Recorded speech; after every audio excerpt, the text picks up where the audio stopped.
하나님교회 김인기 성도입니다. 함께 기도하시겠습니다.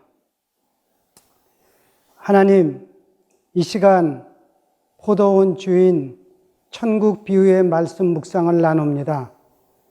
나중 들어온 품꾼들의 반전의 복을 누리는 시간으로 인도하여 주십시오. 예수님의 이름으로 기도합니다. 아멘. 오늘 마태복음 20장 1절에서 16절까지 포도원 주인의 천국 비유 말씀을 나눕니다. 제목은 은혜와 감사로 정했습니다. 이 포도원 주인의 천국 비유는 포도원이라는 어떤 공간적인 것에 초점이 있는 것이 아닌 집주인, 즉 포도원 주인의 성품과 그의 삶에 초점이 있음을 저희에게 말하고 있습니다. 저희들도 이 포도원의 주인의 성품으로 그 삶을 살고 있다면, 즉 만나는 모든 사람들을 사랑으로 품는 삶을 살고 있다면 저희 속에 이미 천국이 이루어진 것입니다. 어제 나눔 시작에서 1절을 짧게 줄이면 천국은 집주인과 같다고 그렇게 말씀드렸는데, 이것을 마음에 킵하시고 오늘 메시지를 함께 나눌 수 있기 원합니다. 마태복음 3장 2절에 회개하라, 천국이 가까이 왔느니라. 잘 아시는 대로 세례 요한은 백성을 향한 첫 메시지였습니다. 그렇다면 예수님의 그 첫 메시지는 무엇이었나요? 마태복음 4장 17절에 이때부터 예수께서 비로소 전파하여 이르시되 회개하라, 천국이 가까이 왔느니라 하시더라. 세례 요한도 예수님도 다 천국을 말씀하고 계십니다. 왜 첫 메시지가 천국일까요? 마태복음서에는 다른 복음서에 비하여 천국 말씀이 많이 나오는데 모두 11번이나 됩니다. 왜 마태복음에는 천국 비유의 말씀이 이렇게 많을까요? 잘 아시는 대로 마태 사도는 종교심의 유대 백성을 향한 복음 전도자였습니다. 마태 사도가 복음서에 예수님의 천국 비유 말씀을 많이 기록했다는 것은 종교인들이 천국을 모르고 있다는 증거입니다. 제가 11번의 천국 비유 말씀들을 노트에 올렸으니 꼭 이 말씀을 읽으시길 당부드립니다. 마태 사도 당시 유대 사람들만 천국을 모르고 있었던 것일까요? 그렇다면 저희들은 어떤지요? 한 가지 예로 저희는 장례식을 거의 대부분 종교 사제들이 주관하기를 원합니다. 목사님이나 신부님이나 그다음에 스님이나 하여튼 그런 여러 종교 사제들이 주관하기를 원하죠. 그렇죠? 왜 그렇습니까? 종교 사제들이 그래도 천국을 안다고 믿기 있기 때문이죠.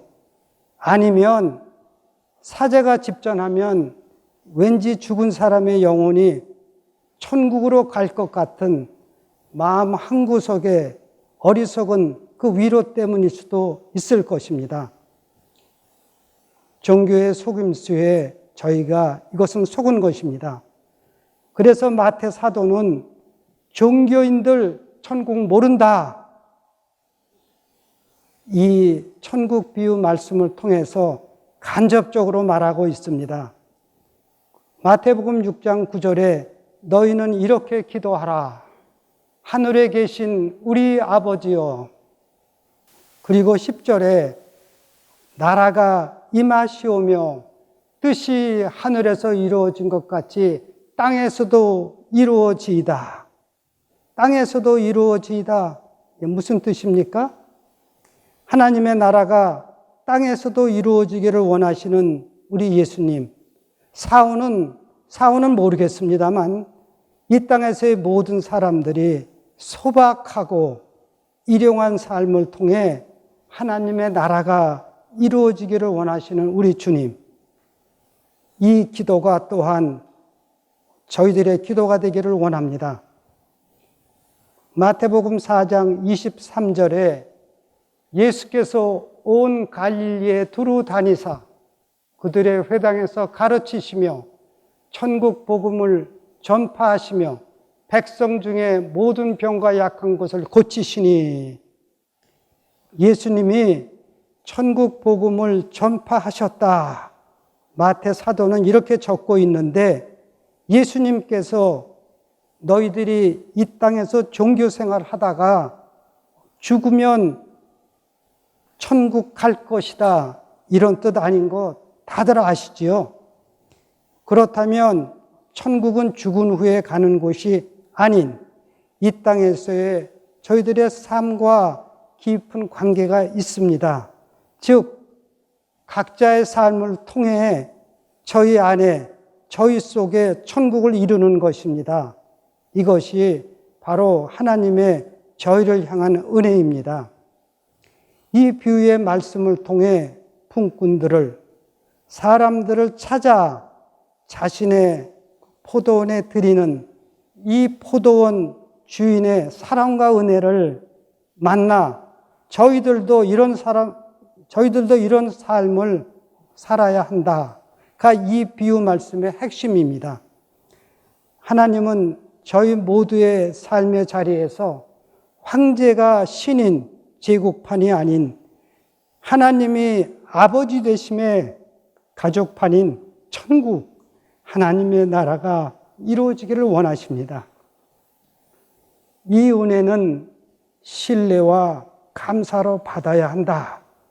이것이 제가 이 본문을 묵상한 결론입니다. 신뢰와 감사는 뗄래야 뗄 수 없는 동전의 양면과도 같습니다.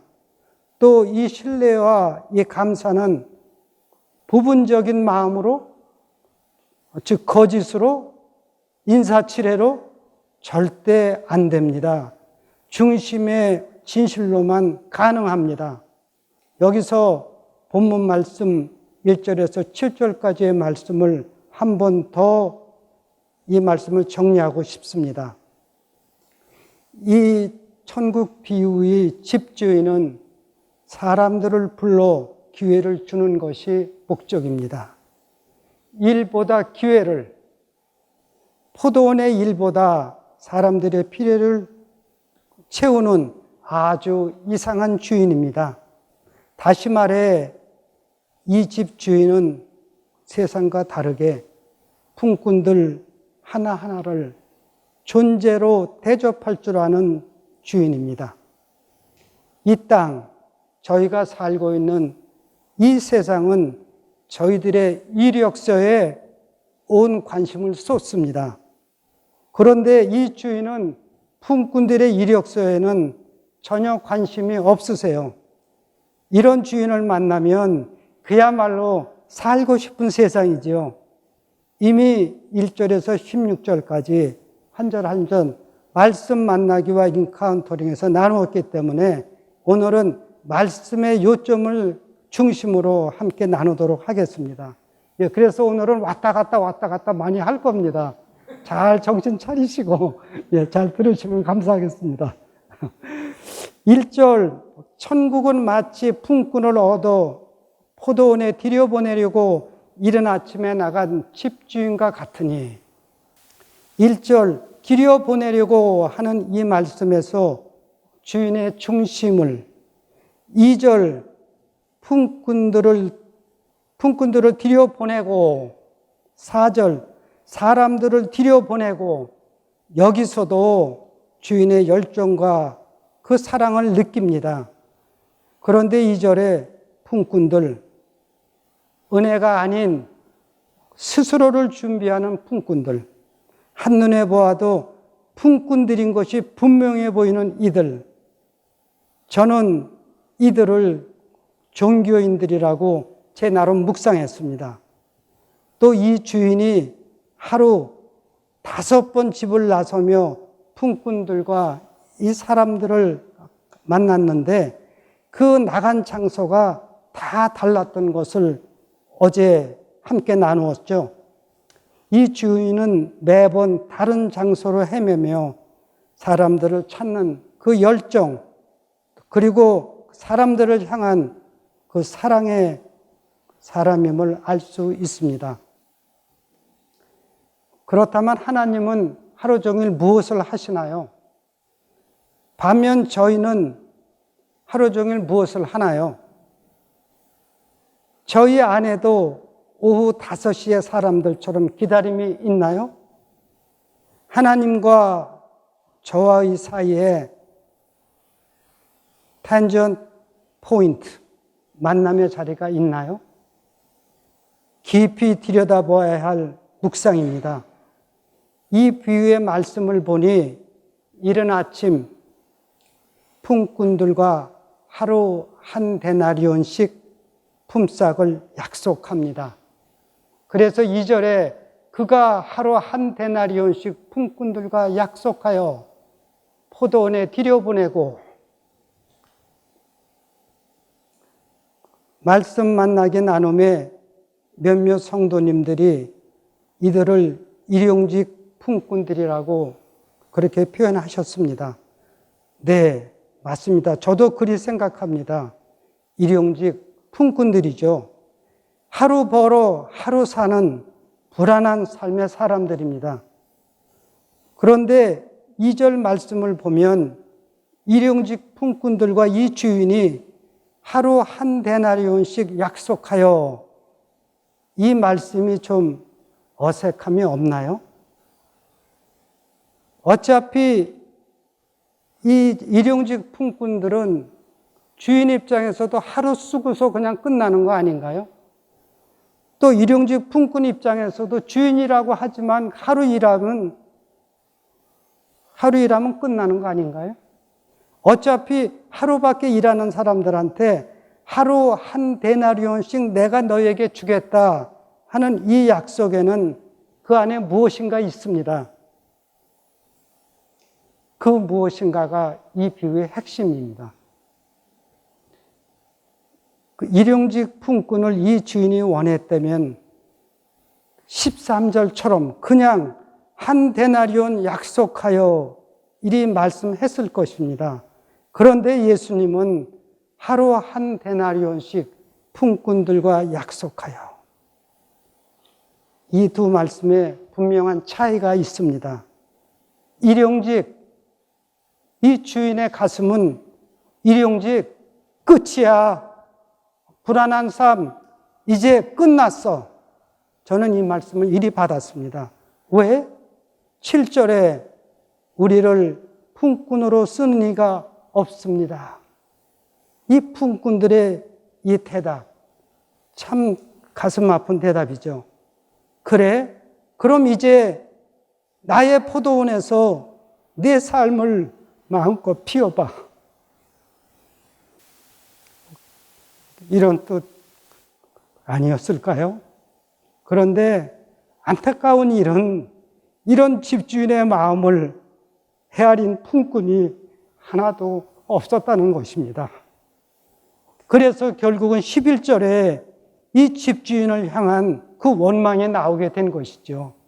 만약에 품꾼이 여기서 이 주인의 그 가슴을 헤아렸다면 갈라지는 역사는 없었을 것입니다. 갈라지는 일은 없었을 것입니다. 품꾼들의 중심에 천국을 누릴 수 있는 기회가 집주인, 즉 포도원 주인의 그 사랑의 가슴을 누릴 수 있는 기회가 온 것입니다. 주인의 초청에 의해서. 은혜이죠. 은혜입니다. 마치 마태복음 22장 9절 왕의 아들의 혼인잔치, 천국 비유의 말씀에서 네 거리 길에 가서 사람들을 만나는 대로 혼인잔치에 청하여 오라 한데 초청입니다. 그렇습니다. 포도원으로 품꾼들과 사람들을 부르시는 하나님의 가슴을 여기서 만납니다. 그리고 품삯인 일용한 양식의 그 약속 또한 저희가 만납니다. 약속은 양쪽이 동의하고 또 비로소 양쪽 모두 그 약속의 삶을 살 때에만, 그럴 때만 워킹하죠. 하루 한 데나리온의 약속이 이루어졌다는 것은 주인과 품꾼과의 그 관계가 시작되었다는 의미입니다. 저희의 삶은 무엇으로 이루어져 있나요? 역시 저희의 삶 역시 관계입니다. 물질은, 보이는 현상은 있다가도 없어지는 것이죠. 그러나 관계는 아닙니다. 가족 관계 가장 좋은 이 아닙니까? 이 땅에서는 없어지지 않죠. 관계가 이루어졌다면, 관계가 이루어지고 있다면 단절이 아닌 서로 통해야 비로소 의미가 있는 것 아닌가요? 부부 관계가 맺어졌으면 서로 통이 없다? 그러면 그것은 단절의 관계이지요.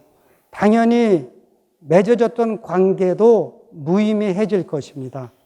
오늘 본문 말씀 중 이 주인의 그 모습에 초점을 맞추면 품꾼들을 향해 단절이라고는 찾아볼 수 없습니다. 시작부터 이른 아침에 들여보내려고 약속하여 들여보내고 내가 상당하게 주리라, 들어가라, 나중 온 자부터 삭슬 주라, 한 데나리온씩 받건을 너와 같이 주는 것이 어디 하나 품꾼들을 향해 불공평하고 단절된 모습 없습니다. 진정한 가족판의 모습입니다. 이것이 은혜입니다. 이제 8절, 저물매 포도원 주인이 청지기에게 이르되 품꾼들을 불러 나중 온 자부터 시작하여 먼저 온 자까지 삭슬 주라 하니, 하루가 마감되고 품삯이 청지기에 의해 지불되는 시간입니다. 결산의 시간이죠. 모든 품꾼들이 기다리고 있는 그 시간입니다. 9절, 제11시에 들어온 자들이 와서 한 데나리온을 받거늘, 지금 시각으로 오후 5시입니다. 가장 늦게 들어온 사람들이죠. 1시간 일한 품꾼들이 하루 품삯을 받습니다. 아마 품삯을 받은 그 본인들조차도 놀랐을 것입니다. 모든 품꾼들 다 알고 있습니다. 저들이 1시간밖에 일하지 않았다는 것을요. 그렇다면 저들보다 더 일한 나에겐 얼마를 줄까? 얼마나 받을까? 가장 늦게 들어온 자들이 한 데나리온을 받았다면 난 당연히 더 받겠지. 안 그랬을까요? 그래서 10절에 먼저 들어온 자들이 더 받을 줄 알았더니 그들도 한 데나리온씩 받은지라. 더 받을 줄 알았더니, 너무도 당연한 생각입니다. 글쎄 모르겠습니다. 성도님들은 어떻게 생각하실런지. 돌아가는 상황을 보고 즉시로 그 상황을 저에게 적용시킵니다. 어떻게? 손해냐 이익이냐? 중심은 비교 의식입니다. 오래전 이야기입니다. 저희 동네에 주유소 하나가 새로이 오픈했습니다. 기름을 얼마 이상 넣으면 사은 상품을 준다는 사인을 보고 일부러 차에 기름이 바닥이 되었을 때 주유소에 가서 기름을 넣었습니다. 그리고 사은 상품을 받으려고 했습니다. 그런데 제가 그렇게 필요한 것이 아닌 엉뚱한 사은 상품을 받았습니다. 그래서 주유소에서 일하는 사람에게 나는 저것을 원한다고 했더니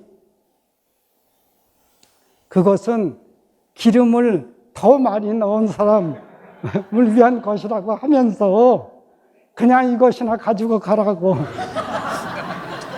불친절 비슷하게 말을 하더군요. 아니 그러면 사인이라도 그렇게 붙여 놓던가. 자식들 무슨 일을 이렇게 해.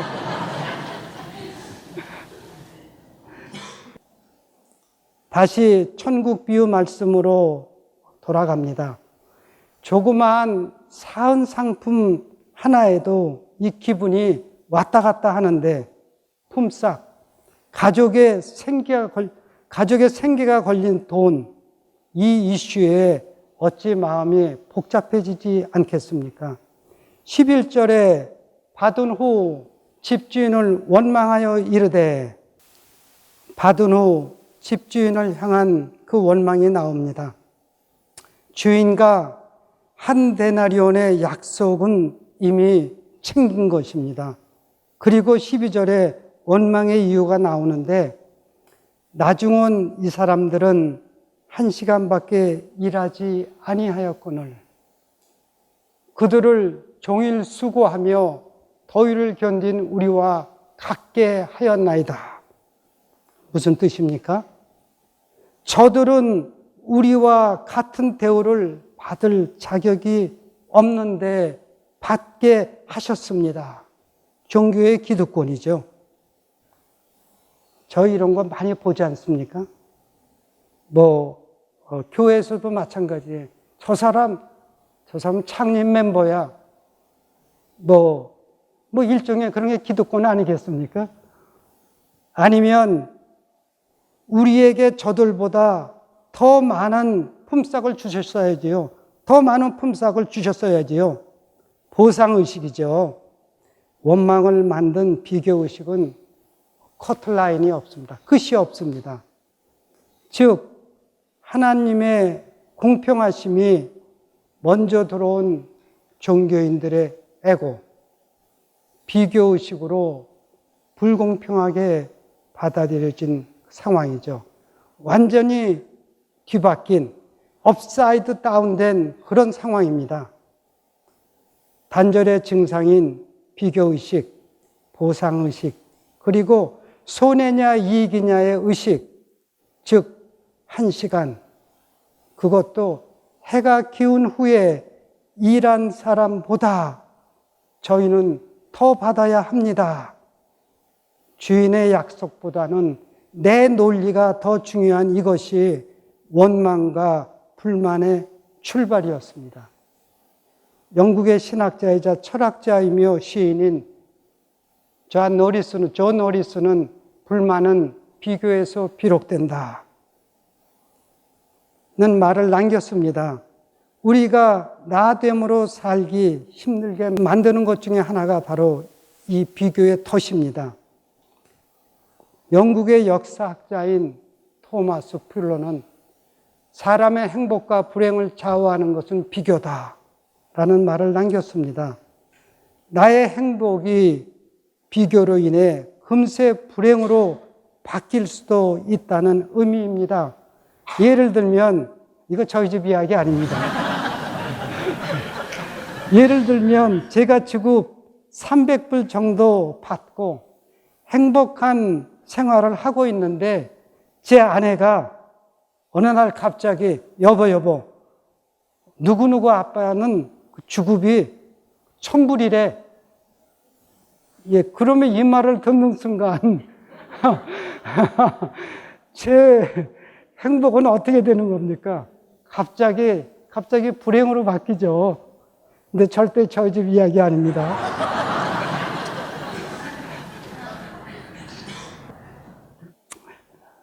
이왕에 비교의식이란 말이 나왔으니 요즘에는 전화기만 열면 무수한 광고들이 뜨죠. 대부분의 광고들은 저희들의 비교의식을 자극하고 있습니다.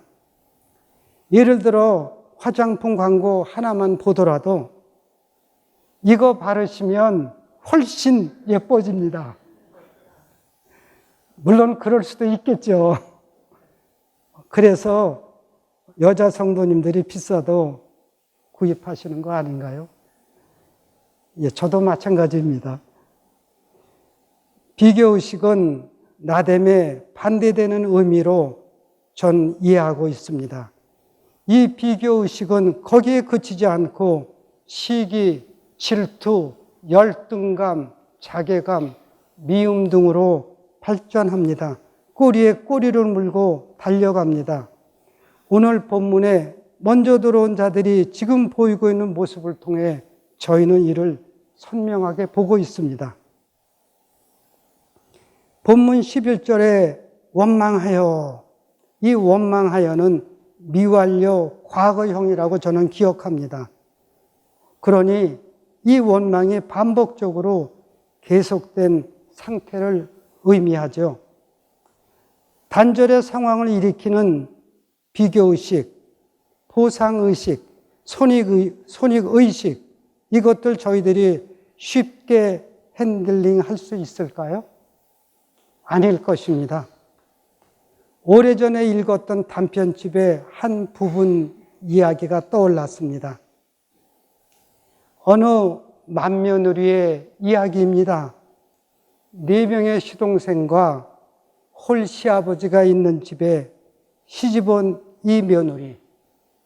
어려운 환경 속에서도 세상 떠난 시어머니의 역할까지 하며 4명의 시동생들 다 장가 보내고, 그리고 그 후에 이 시아버지가 중풍이 들어서 반신불수가 됩니다. 10년 넘게 정성으로 그 수발을 들던 중 이 시아버지가 세상을 떠나가게 됩니다. 그러고 난 후에 온 집안이 다 모여 세상 떠난 시아버지의 유서가 공개되었습니다. 그때까지 이 며느리와 장남인 남편은 시아버지에게 재산이 있다는 그 이야기를 들어본 적이 없었습니다. 재산? 아니 무슨 재산? 우리 아버지가 무슨 재산이 있어? 유서의 앞부분이 이 며느리에 대한 감사의 표현으로 가득 차 있었고, 뒷부분에 자신의 유산을 생활이 가장 어려운 막내 아들에게 남긴다는 짤막한 내용이었습니다. 그 순간 이 맏며느리의 고백은 나는 죽은 시아버지에 대해서 배신과 분노를 느꼈다고 이 며느리는 적고 있습니다. 저희 이남자 순에서도 먼저 이 이야기를 나누었습니다. 여러 가지 이야기들이 많이 나왔습니다. 대부분 제3자적인 입장에서 이야기를 하시더라고요. 아니야, 그래도 그 며느리 바라는 게 그 뭔가 있었을 거야. 예. 이 스토리를 읽어보면 이 며느리는 아무런 보상이나 어떤 딴 마음 없이 오직 가족, 식구들만을 이 며느리는 깨끗이 섬기고 또 챙겼습니다. 본인 마음은 깨끗한 마음으로 가족이라는 의식 속에서 모든 것을 감당했습니다. 그런데 막상 유산, 큰 돈이라는 돌발 상황 앞에서 휘청이는 이 며느리의 모습을 봅니다.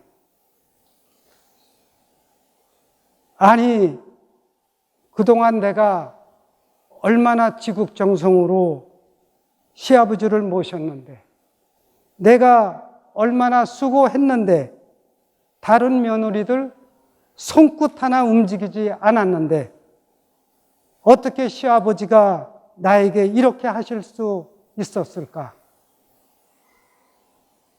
이 이야기가 나의 이야기였다면 어떻게 느끼시겠습니까? 아니야, 그래도 괜찮아. 그렇게 마음으로 느끼시겠습니까? 비교의식, 보상의식, 손익의식 다 제 안에 있는 것입니다. 슬쩍 외면한다고 해결되나요? 나이스한 방법으로요? 그 위선입니다. 다시 오늘 말씀 본문으로 저희가 돌아갑니다. 13절. 주인이 그 중에 한 사람에게 대답하여 이르되 친구여 내가 네게 잘못한 것이 없노라. 네가 나와 한 데나리온 약속을 하지 아니하였느냐. 여기서 이른 아침에 주인과 한 데나리온의 약속을 한 품꾼 중에 한 사람, 즉 이른 아침 먼저 들어온 품꾼 중에 한 사람에게 말합니다. 네가 나와 한 데나리온의 약속을 하지 아니하였느냐. 그런데 본래 이 집 주인은 2절에 하루에 한 데나리온씩 약속하여, 근데 13절에서는 하루라는 단어가 빠진 그냥 한 데나리온의 약속으로 바뀌었습니다. 왜 이 약속이 바뀌었나요? 누가 이 약속을 깼습니까? 품꾼들이죠. 어떻게 깼습니까? 논리였습니다. 논리. 마태복음 6장 25절에 목숨을 위하여 무엇을 먹을까, 무엇을 마실까, 몸을 위하여 무엇을 입을까 염려하지 마라. 목숨이 음식보다 중하지 아니하며 몸이 의복보다 중하지 아니하냐. 포도원에 들어온 품꾼들과 그 사람에게 이젠 목숨과 몸을 위한 염려에 하루하루 일용직 삶이 아닌 나와 함께 세상 눈치 보지 말고 너의 뜻을 펼치며 마음껏 살아보아라 하는 그 주인의 그 마음을 읽을 수 있었습니다. 다시 마태복음 20장 14절로 돌아갑니다. 이 포도원의 주인의 말, 네 것이나 가지고 가라. 이 뜻은 이제 너와는 관계 끝났다. 무서운 선고의 말씀입니다. 왜 이 주인이 이렇게, 이 포도원 주인이 무서운 선고를 내렸을까요? 품꾼들의 논리로 주인의 약속을 폐했기 때문이죠. 저희의 논리로 하나님의 약속의 말씀을 폐했을 때에는 그때는 관계가 끝입니다. 마치 마태복음 22장 12절에 이르되 친구여 어찌하여 예복을 입지 않고 여기 들어왔느냐 하니 그가 아무 말도 못하거늘. 당연히 준비된 예복을 입었어야 하는데 혼인잔치에서는 그것이 주인과 손님과의 약속입니다. 그 약속을 스스로 폐한 이 사람. 그 결과는 13절에 손발 묶어 바깥 어두운 데 던지라. 거기서 슬피 울며 이를 갈리라. 저는 성도님들이 가끔 가다가 내 것 있나요? 다 주님의 것이지요. 또 그렇게 말씀하시는 것을 가끔 듣습니다. 물론 저 자신도 그리 말하곤 합니다. 그런데 삶에서 이 말이 참으로 실제가 됩니까? 삶에서 저희가 결단한 것으로 삶이 사라집니까? 대부분의 경우 하나님을 향한 우선순위가 뒤로 밀립니다. 마태복음 6장 33절에 그런즉 너희는 먼저 그의 나라와 그의 의를 구하라. 그리하면 이 모든 것을 너희에게 더하시리라. 구하라. 어떻게? 단절로부터의 하나된 회복이 그 나라와 의를 구한다고 믿습니다. 가족의식, 육적 가족의식을 넘어 이웃과도 가족의식으로 하나 되는 것, 이것이 하나님의 나라와 의를 구하는 삶이라고 저는 이 말씀을 그리 봤습니다. 이 포도원 주인의 천국 말씀에서 만약에 제일 나중에 들어온 자들, 오후 5시에 들어온 자들이 제일 먼저 이른 아침에 들어온 자들의 자식이었다면 그 상황은 어떻게 바뀌었을까요? 그야말로 감사와 감동과 기쁨이 넘치는 모두가 하나 된 자리가 되었을 것입니다. 이 주인의 은혜에 말할 것도 없이 말할 수 없는 감사를 이들은 돌렸겠지요. 그런데 이웃을 향한 그 단절의 마음으로 인해 이 자리가 영원한 나눔의 자리로 변했습니다. 다시 본문으로 돌아옵니다. 15절, 내 것을 가지고 내 뜻대로 할 것이 아니냐? 내가 선함으로 네가 악하게 보느냐? 즉 포도원 주인인 십주인의 선한 뜻이 먼저 들어온 품꾼들의 애고와 비교 의식으로 말미암아 이들 스스로에게 걸려 넘어지는 걸림돌이 된 것입니다. 무릎을 꿇어야 할 시각인데, 돌이킴의 시각인데 안타깝기만 합니다. 하나님의 내 것, 내 뜻, 나의 선함에 내가 이것을 악하게 보느냐? 그러면 이야기는 끝난 것입니다. 이제 이 비유의 말씀의 총 결론입니다. 16절, 이와 같이 나중된 자로 먼저 되고 먼저 된 자로 나중되리라. 대반전이죠. 나중된 자는 알고 계시는 대로 제일 늦은 시각인 오후 5시에 들어온 품꾼들입니다. 5시에 들어온 사람들입니다. 먼저 된 자는 알고 계시는 대로 제일 이른 아침에 다 준비하고 들어온 이들은 종교인들입니다. 이 포도원 품삯 결산의 자리는 유업과 저주가 갈라지는 자리였습니다. 제국판과 가족판이 갈라지는 자리이죠. 은혜를 선택하는 자와 은혜를 거부하는 자가 갈라지는 그 자리입니다. 자, 그럼 저희는 어떻게 살아야 하나요?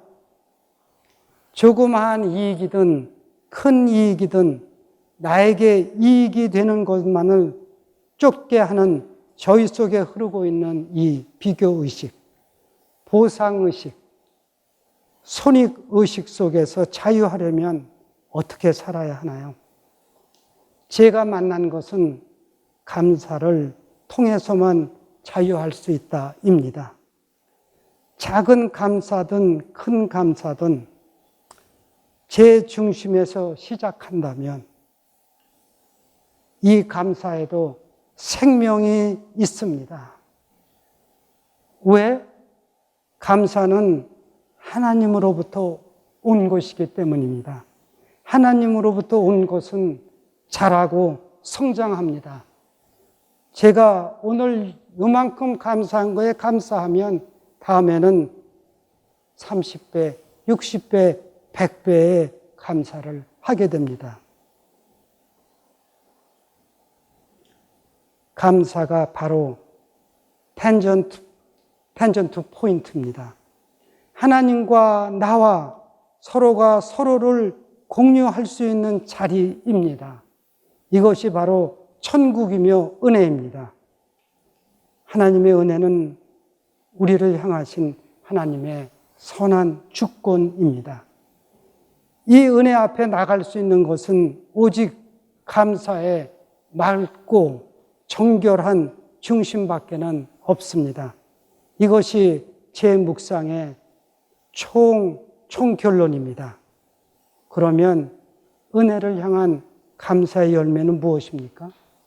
하나됨의 기쁨입니다. 저희는 이것을 누림이라고 표현하죠. 천국을 누리는 길은 감사입니다. 제가 어제 마감의 질문으로 나는 지금 천국을 누리고 있는가라는 그 질문을 나누었는데 제 중심에서 계속 이 질문이 떠오릅니다.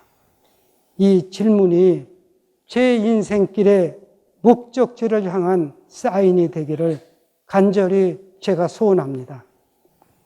1820 데일리 브레드는 천국, 하나님의 나라를 우리 가운데 이루는 자리입니다. 함께 꿈꾸며 가꾸어 가십시다. 주보 뒷면에 있는 주님의 기도 세 번째 기도문으로 오늘의 제 나눔은 마감합니다. 아버지께서 하늘에서 이루신 뜻이 이제 이 땅에서 이루어지이다. 우리가 거짓에 속지 않게 하시고 우리가 현상과 상황에 속지 않게 하시고 악에서 지켜주소서.